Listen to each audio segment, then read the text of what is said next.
Биз бүгүн Баткен районундагы Карабак айылындагы коргончо участкасында турабыз. Мына бул жакта коңшу Тажикстан менен Кыргызстандын ортосундагы чек ара. Бул жерде бөлүнүп Кыргызстанга өткөн жердеги коргончо участкасындагы суу көйгөйү тууралуу жергиликтүү тургундар өздөрүнүн ойлорун айтып беришсе. Эң негизги элдин кубанганы бул мына биздин чек аранын аныкталып бөлүнгөнү болду.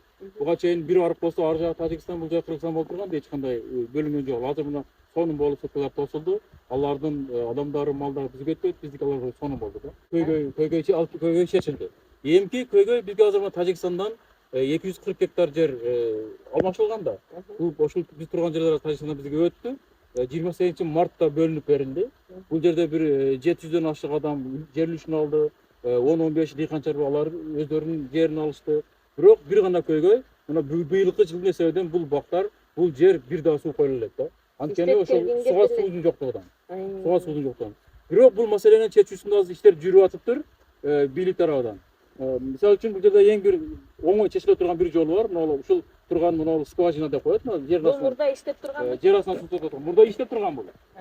Бирок мурда ток Тажикстандан алынгандыктан алар бизге өткөндөн кийин токту кыркып салышкан.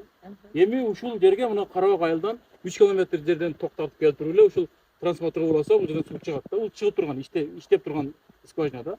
Муну бизге мына каналга коюп берсе, куюп берет тартип өзү ошондой. Анда биз ушул жер алган дыйкандар ушуну колдонуп турганга мүмкүнчүлүгүбүз бар эле убактылуу. Бирок бул жетпейт албетте. Бул ошол 240 гектардын бир 50 гектарына жетсе дагы сонун болот да.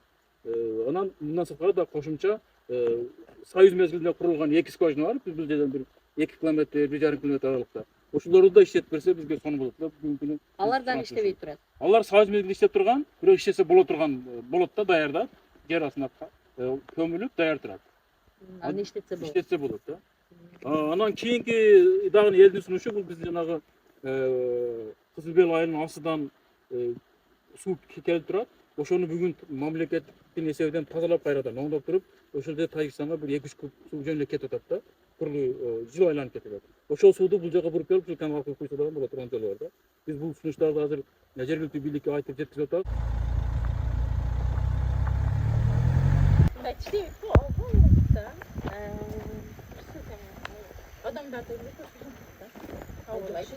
Ноябрда келгенбиз, ошондон бери суу ташып келип жатабыз. Ал эми кургонго эме кудук кылып чыгардык да. Трактор менен неме кылып чыгардык. Биринчи балдарым аракет. Азыр мына бул жерде эч нерсе жок да. Келерки жылга бизге мындай даярдана турган, зыя турган нерселери жок болдук. Кошумча иш жок, ошон үчүн мынабы жер менен иштеп, жер менен тирилик кылат деп да. Багыбыз бар эди, анан малыбыз бар эди, анан картошка, пияз сабыздарды өзүбүз эгип алатык, помидору, кышта камашты. Кубам жок, тазасынан кесе жакшы болот эди. Антиперий трактор курулуп, баары элге көчүп келет да эми. Коргончодо бизге 12 үй тажиктардан калган. Алар бош эле турат. Анан сиз жана айтып аткан маселе өзлөрү суу ташып, алар деген ошо суранган эле жанагы айылдарга, мен өйдө айткан айылдарга тиешеси жок. Жөн эле өзү аз камсыз болуп эле убактылуу жашап атат. Анан ошол жаран жөнүндө сиз айтып атсаңыз керек. Эми ал өзү көчүп барды, ошо айыл өкмөттөн суранды, айыл өкмөтү убактылуу киргизип койду да. Мен айтайын дегеним, ал жаран боюнча бизге ушу көчүрүү маселесинде милдеттерибиз жок да. Эми азыр силер көтөргөн маселени мен эртең көтөрүп көрөйүн, эмне кайсыгы балким колунда жок же жашаган жери жок болуп көчүп барды да. Бул бир. Экинчисинен мен өйдө айтып кеткен 400 гектар жерден айыл чарба багытына жерлер бар. Жалпысынан 1,5 миң адамга жакын биздин жарандарыбыз үлүштөрүн алмашууга тийиштүү болгондо ошолорду биз берип бүттүк бүгүнкү күнү ушу Карабак айылында. Анан ушу үлүштөрдү берип атканда жалпысынан ошо Коргончодо 130 гектар бар. Андан тышкары Куруксай деп коет, аякта 70 гектар и Лакканда 80 гектар жер бар да. Аякка ошо айыл чарба багытына жерлер. Анан аларга биз деген азыр суга суу маселесин чечип атабыз. айрым жерлерде каналдарды казып, арыктарды казып алып келип атабыз. Суну айрым жерлерде биз ошо скважиналарды ишке ашырып атабыз да, кудуктарды.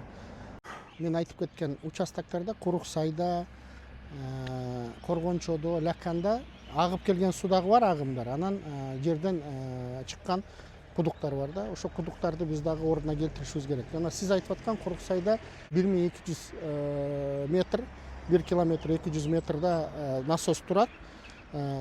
Тажик тарап деген умурда ошол насосту өзүлөрүнүн жагынан ток электр энергияны алып келчү да, азыр болсо биз тартып барабыз. Ал да иштер башталды.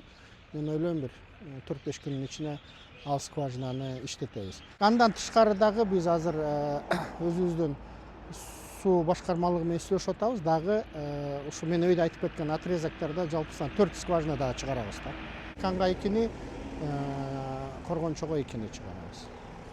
Кечиккен себеби эмне болду? Эми себеби дегенде мына жаз келип атат, элдин баары жерегишибиз керек Эми эле, ошондой кыпылың болуп атпайбы? Эми биз кечиктик деп деле айтпайбыз. Эмне дегенде алмашуу, толук алмашуу документтерине биз 29 декабрда кол койгонбуз. Анын негизинен анан документтер келди. Анан ошо 1,5 миң кишинин ар бир үлүшүн отургуздук. Бирөөнүкү 2 сотка, бирөөнүкү 5 сотка. Анын баары тең убакыт талап кылынды да, азыр убакыт сааты келди, чыгарып атабыз. Бирок инфраструктураны, жашоо инфраструктурасын, айыл чарба инфраструктурасын толугу менен жасап беребиз.